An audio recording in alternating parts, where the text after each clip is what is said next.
नमस्कार, आप देख रहे हैं सबसे बड़ा मुद्दा। मैं हूं आपके साथ राहुल राजपूत। माफिया अतीक अशरफ हत्याकांड को लेकर लगातार सवाल खड़े हो रहे हैं। यही वजह है कि पुलिस हत्याकांड के खुलासे को लेकर काफी सक्रिय हो गई है।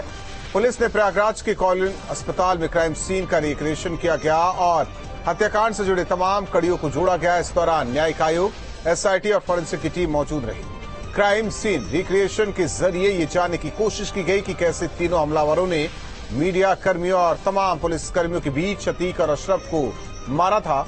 उम्मीद की जा रही है कि हत्याकांड के राज से पर्दा जल्द उठ सकता है। उधर हत्याकांड को लेकर सियासत भी जारी है। एसपी सांसद शफीकुर रहमान बर्क ने आरोप लगाया है कि सरकार की शर्त पर हत्याकांड को अंजाम दिया गया। अब इसे लेकर कई सवाल उठने लगे हैं। हत्याकांड का खुलेगा राज, कौन होगा बेनकाब? रिक्रिएशन से कौन से राज का होगा पर्दाफाश? हत्याकांड पर सियासत भरपूर, कहां तक फैला है जाल? क्या वारदात में पुलिस की लापरवाही नजर आई? क्या साजिश के तहत पूरे हत्याकांड को अंजाम दिया गया? इन्हीं सवालों के साथ मेहमानों से चर्चा, लेकिन उससे पहले एक रिपोर्ट।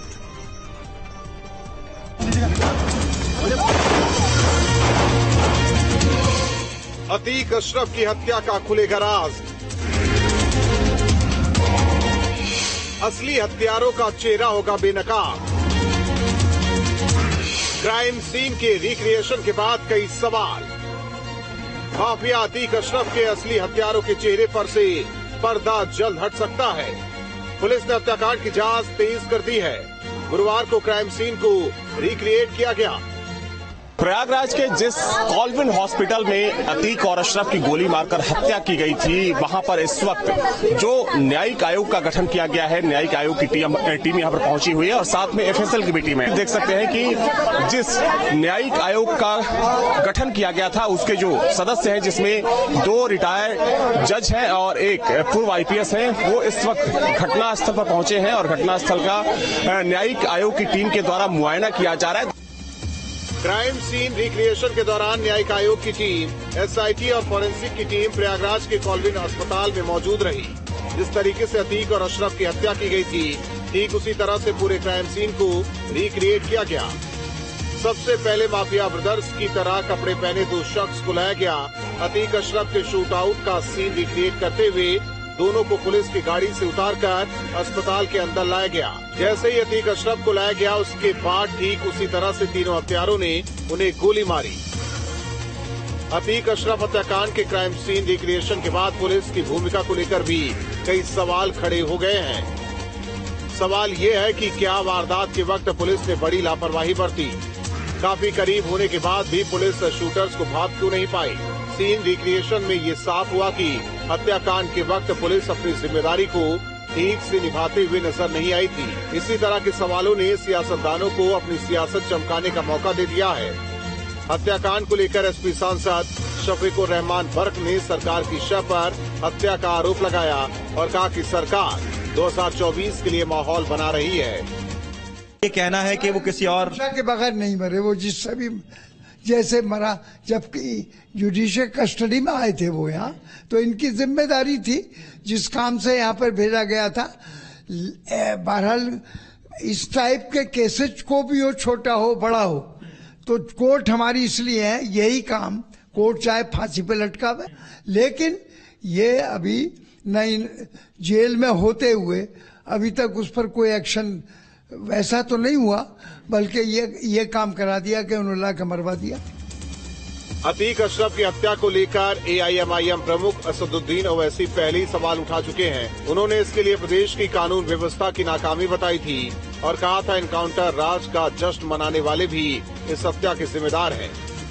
ऐसे में माफियाओं और अपराधियों के आतंक पर चुप्पी साधने वाले सियासतदानों का इस हत्याकांड को लेकर मुखर होने से साफ है कि अब अपराध और अपराधियों का भी सियासत में इस्तेमाल होने लगा है। Team news state. मेहमान जुड़ चुके हैं। सबसे पहले परिचय करा दे अरविंद कुमार जैन, पूर्व डीजीपी आनंद दुबे, प्रवक्ता बीजेपी कपीश श्रीवास्तव जी, प्रवक्ता समाजवादी पार्टी। आप तीनों मेहमानों का स्वागत है। अरविंद कुमार सर, सवाल आपसे किया, जिस तरीके से सीन को रिक्रिएट किया गया, कितनी मदद मिलती है जांच में? समझने में मदद मिलती है जी।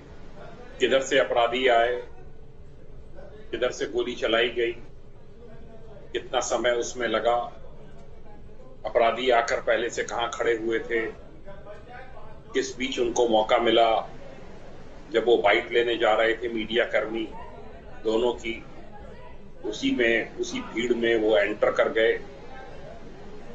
किस प्रकार से भविष्य में स्टॉपर लगने चाहिए जिससे कि क्रिमिनल्स करीब ना आ सकें।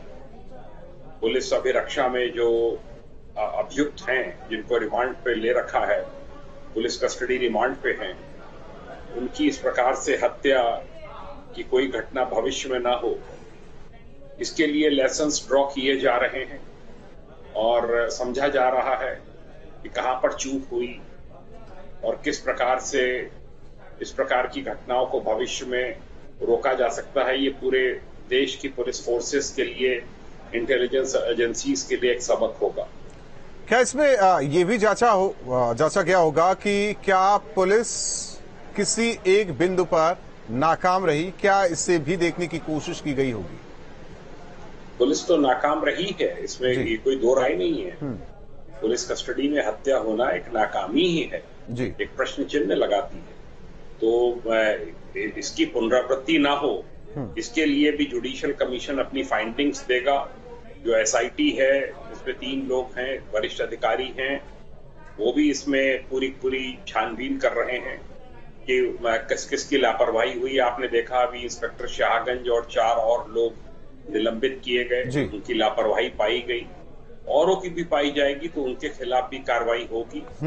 और मोटरसाइकिल अभियुक्तों ने कहां खड़ी करी और वेपन्स कैसे छुपा के लाए, पूरा सब एक कड़ी उसमें देखी जा रही है।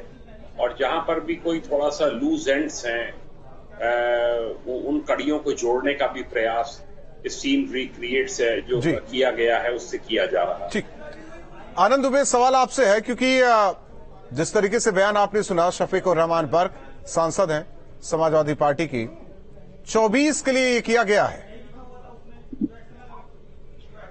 देखिए राहुल जी, आपने क्रेडिट कार्ड और डेबिट कार्ड का नाम तो सुना ही होगा। उत्तर प्रदेश में एक और कार्ड चलता था, मजहबी कार्ड, तो 2014 के बाद से लगभग बंद हो गया है। इसका पिन काम नहीं कर रहा, कितना भी बार डालो उसका पिन काम नहीं करता है। तो उसी मजहबी कार्ड को लगातार विपक्ष द्वारा एक्टिव करने की कोशिश की जा रही है। अब शफीकुर रहमान बर्क के बयान से मुझे ज्यादा हैरानी नहीं है, क्योंकि ये वही शफीकुर रहमान बर्क हैं जिन्होंने भारत के स्वतंत्रता संग्राम सेनानियों की तुलना तालिबान के खूंखार आतंकवादियों के साथ की, और न जाने कितने विवादित बयान वो देते रहे हैं और समाजवादी पार्टी उनका सत्कार करती रही। लेकिन शफीकुर रहमान बर्क जैसे लोगों का मनोबल तब और बढ़ जाता है जब प्रोफेसर राम गोपाल जैसे लोग अतीक अहमद की पैरवी करते हैं, अतीक अहमद को लोकप्रिय बताते हैं और अतीक अहमद द्वारा की गई घटनाओं को छोटी मोटी घटना करार देते हैं। आप देखिए कितना दुर्भाग्यपूर्ण स्थिति है कि अतीक अहमद की कब्र पर कांग्रेस का एक नेता तिरंगा लेकर पहुंच जाता है, चढ़ाता है और भारत रत्न देने की मांग करता है, रोने लगता है। ये चीजें ये नेता कहां से सीखते हैं? ये अपने बड़े नेताओं से सीखते हैं। इन्होंने सोनिया गांधी जी से सीखा। बाटला हाउस एनकाउंटर में सोनिया गांधी जी रात भर आंसू बहाती रही, आतंकवादियों के मारे जाने पर आंसू बहाती रही। तो ये जो बड़े नेता, जो चाहे वो समाजवादी पार्टी के हो या कांग्रेस पार्टी के हो, जब खुलेआम अतीक अहमद जैसे लोगों के कृत्यों को जस्टिफाई करने लगेंगे, उनके कृत्यों को ढकने की कोशिश करेंगे, उनकी तारीफ करेंगे, तो निश्चित रूप से शफीकुर रहमान बर्क हो या अन्य पार्टी के जो अन्य नेता हो, उनका मनोबल बढ़ेगा और वो इस तरह की बातें करेंगे। ऐसा है क्या कपीश जी ऐसा है क्या? 5 मिनट 40 सेकंड बिना इंटरप्ट किए हमें भी कहने दीजिएगा। सबसे पहले चीज तो हम एक बार बता दें कि समाजवादी पार्टी का प्रवक्ता हूं मैं और एक विधिक वक्ता भी हूं, इसलिए मैं ये फालतू की राजनीति पर ध्यान नहीं दूंगा जो ये करना चाहे। मैं आज ये क्राइम सीन पर बात करूं। हमें एक बात बताइए, ये क्राइम सीन क्यों दोहराया गया? इसका डायरेक्टर कौन है? मैं इसलिए पूछ रहा हूं कि अगर आपने क्राइम सीन को दोहराया तो आपने उस दिन क्या डीपीआर कब्जा में किया जो सीसीटीवी लगी हुई थी बाहर? और अगर सीसीटीवी के डीपीआर में उस दिन की घटना है ही नहीं तो ये आप क्या कर रहे हैं? नूरा कुश्ती कौन सी एविडेंस को कलेक्ट कर रहे हैं? जब पत्रकार जो है डायरेक्ट वीडियोग्राफी कर रहा है लेकिन वो शूट आउट की कर रहा है, जैसे आए जो चीज हो रही है सामने, लेकिन उन्होंने पहले पूरी नहीं की है क्योंकि उनको मालूम नहीं था कि एक घटना होने वाली है, उनकी भी जान जा सकती। लेकिन वो सीसीटीवी कैमरे का फुटेज कहां गया जो सरकारी अस्पताल पर लगा हुआ था? 3 कैमरे का डीपीआर में गोल होना इस साजिश को दर्शाता है कि यह सत्ता पोषित अपराध हुआ है। 2 माफियाओं को मिटाने के लिए 3 माफियाओं को जन्म दिया गया। जो चीज सामने रिटिलेट हो रही दिखाई दे रही है कि वो गोली मार रहे हैं और 3 हत्याभियुक्तों की गोली लगी है, ये सामने है, सारे कैमरे पे 3 अभियुक्त हैं। और मैं एक बात पूछ रहा हूं कि जब पीछे एक कैमरा सेट होता है जहां आप सीसीटीवी कैमरा कहते हैं 3 एंगल पे, तो वहां आप पूरे के पूरे परिधि को देखते हैं और तब आप एक एक आदमी के फुटवर्क को देखते हैं कि कौन क्या फुटवर्क ले रहा था। एविडेंस कैसे क्रिएट किया जाता है और एविडेंस को कैसे साबित किया जाता है, ये ट्रायल कोर्ट में हमारे जैसे वकील बेहतर समझते हैं। तो ये नाटक और नौटंकी बंद होनी चाहिए। जो चीजें स्पष्ट और सामने है, जो सामने है उसको नहीं करेंगे। बजरंग दल का 3 सदस्य, भारतीय जनता पार्टी के मेंबर, स्मृति ईरानी के मीटिंग को अटेंड करने वाले लोगों के पास कहां से इतनी महंगी हथियार चले आए, कैसे क्या हुआ? और सुन लीजिए सबसे बड़ी बात, उस दिन सीसीटीवी कैमरे को कहा डीपीआर नहीं लिया गया और उसके बाद ही सोमवार को रिमांड नहीं लिया गया, मंगलवार को रिमांड नहीं लिया गया, बुधवार को रिमांड लिया गया। क्यों?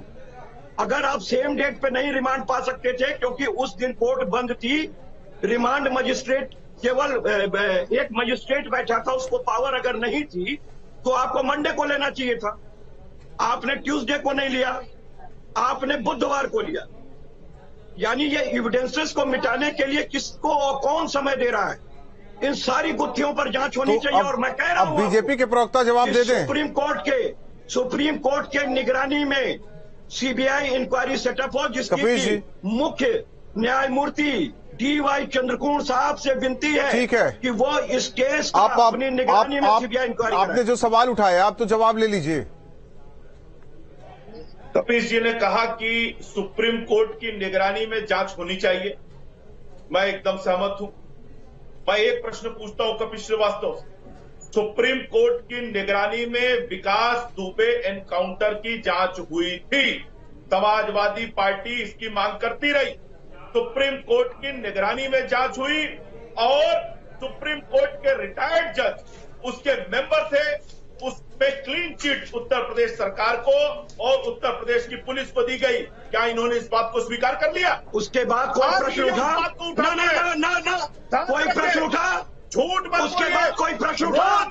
उसके बाद कोई प्रश्न उठा? मुझे बताइए कि 23 आप बताओ कि उसी दिन घटना के दिन सीसीटीवी कैमरे का डीपीआर क्यों नहीं लिया पुलिस ने? आप बताओ, ये पुलिस पतंग क्यों लूट रही थी? आप ये बताओ क्यों सहलाया जा रहा था अभियुक्तों को? आप बताओ कि जैसे 20 पुलिस वाले ने एनकाउंटर की कोशिश। कपिल जी आपने सवाल उठाया तो जवाब ले लीजिए ना। बिल्कुल जवाब। कपिल जी सवाल आपने उठाया तो जवाब ले लीजिए। इन्होंने जवाब नहीं दिया, इन्होंने रिमांड पर जवाब नहीं दिया, इन्होंने सीसीटीवी कैमरे के डीपीआर को उस दिन क्यों नहीं सुन तो लीजिए, इन्होंने उसका जवाब नहीं सुनिए दिया। तो इन्होंने यह जवाब नहीं दिया कि उस दिन क्यों आज के बंद थे तीनों कैमरे। आप ये तीनों कैमरे क्यों बंद थे? किसके कहने पे बंद थे? ये बताइए। 10 बजे रात में किसी हत्याभियुक्त को आप स्वास्थ्य परीक्षण के लिए कैसे ला सकते हैं? ड्यूटी आवर में लाने की बात होती है। पुलिस की ड्यूटी आवर में होती है, रात बिरात नहीं होती है। शांत रहिए। अरे सुनिए भाई, सुन लीजिए पूरी बात। जो सच्चाई है उसको स्वीकार कीजिए। मैं फालतू की बात सुनने के लिए नहीं बैठा हूँ, मैं राजनीतिक बहस करने के लिए नहीं बैठा हूँ। यहाँ मुझे पता है कितने सच्चे लोग हैं। देश के संविधान की हत्या की गई है। या सुप्रीम कोर्ट को हलफनामा देकर के सुप्रीम कोर्ट के कुत्ते से हाथ मिलाने वाले लोग, अतीक अहमद की गाड़ियों में घूमने वाले लोग, अतीक अहमद के कसीदे पढ़ने वाले लोग, अतीक अहमद के कुत्ते से हाथ मिलाने वाले लोग क्या टेलीविजन पे बैठ के ज्ञान दे रहे हैं? ठीक है सर, आप दोनों शांत रहिए, आप दोनों शांत रहिए। अरविंद कुमार सर, देखिए जो कपिश जी ने बात उठाई कि रिमांड लेने में देरी की गई, एक पूरी बात आ रहे आनंद, एक आप एक मिनट, बस 1 मिनट का टाइम दीजिए। अरविंद कुमार सर, जो सवाल कपिश जी ने उठाया, हालांकि जायज है, वक्त उनको एक डर है कि एविडेंस को मिटाने की कोशिश की गई। फुटेज उस दिन क्यों नहीं लिया गया डीपीआर कब्जे में? डीपीआर क्यों नहीं लिया गया? हो गया कपिश जी, अब तो सुन तो लीजिए, उन्हें सुन तो लीजिए।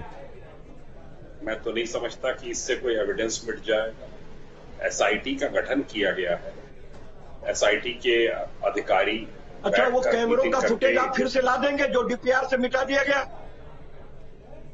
जो डीपीआर में नहीं है कैमरेज, उसको आप कहां से लाएंगे? कब मिटाया गया, कैसे मिटाया गया?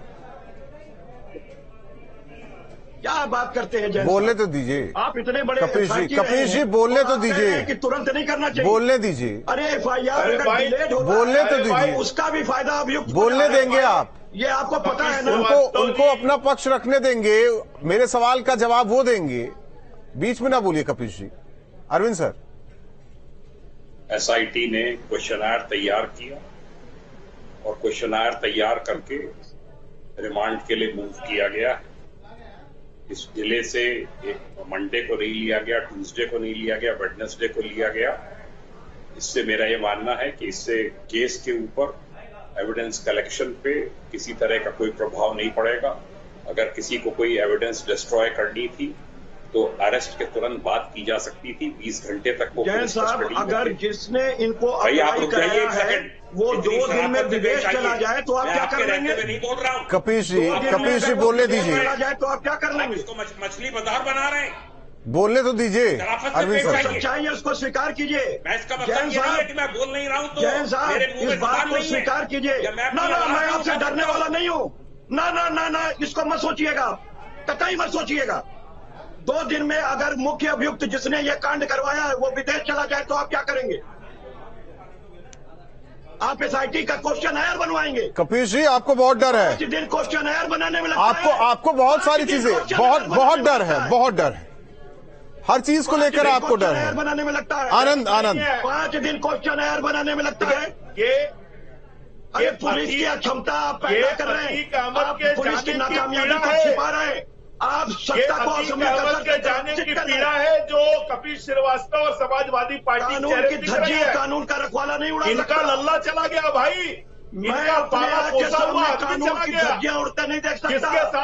जिसके साथ इनका लेन देन का संबंध था, तरीके से पार्टी के लेन देन का संबंध था, धज्जियां उड़ाई जा रही जो है, उसके कुत्ते के साथ हाथ मिलाते थे, जो उसकी गाड़ी किसी इन्फ्लुएंस के साथ नहीं कर रहा हूं, उससे कसीदे पढ़ते थे, जिसको आप माफिया कह रहे हैं, उसको मिटा के उसके लिए सारे केसेस को फटेगी, उसके लिए तकलीफ तो होगी।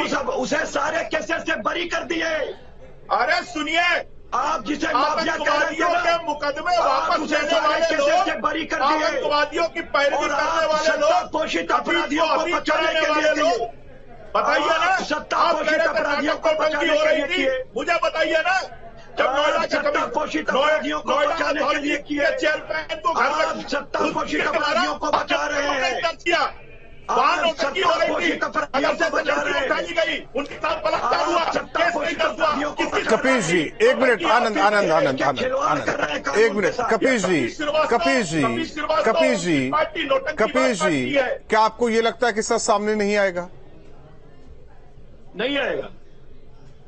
सच कलेक्ट करने की जिसकी जिम्मेदारी थी उसने मिटाने के लिए समय दिया, और मुझे लग रहा है कि आप लोग खुद नहीं चाहते कि सच सामने आए, क्योंकि कहीं ऐसा न हो कि आपके गिरे रात तक पहुंचे, समय दिया गया है, सच की आंच आपके घर तक न पहुंच जाए। 2 माफिया को मिटाने के लिए 3 नए माफिया पैदा किए गए इस देश में, इसलिए इस देश के किशोरों के भविष्य को खराब किया आगे बढ़ेगी, अभी जांच आगे बढ़ेगी तो तकलीफ आप लोगों को भी हो सकती है। जांच पांच छोड़ो, लगातार मैं डरने वाला नहीं हूँ। लगातार जिसको मन करे उसे कर लो, लेकिन आपकी भी सरकार जाएगी को समर्थन देने और वाले, मैं बहुत सीधी बात आपको कह रहा हूँ, उसके साथ कानून के साथ मत खेलिए। लोग हैं, कानून से खेलने वालों के कानून के साथ आप खेल रहे हैं, कानून के साथ मत खेलिए। आपने खेला, माफिया मिटाने के लिए, कानून के साथ लेने के लिए तीन माफिया पैदा मत कीजिए, तीन माफिया पैदा मत कीजिए, तीन माफिया पैदा मत कीजिए। क्रिमिनल सुप्रीम कोर्ट के चलिए आप सभी मेहमानों का बहुत बहुत धन्यवाद हमारे साथ सबसे बड़ा मुद्दा में जुड़ने के लिए। हालांकि जिस तरीके से सीन रिक्रिएट किया गया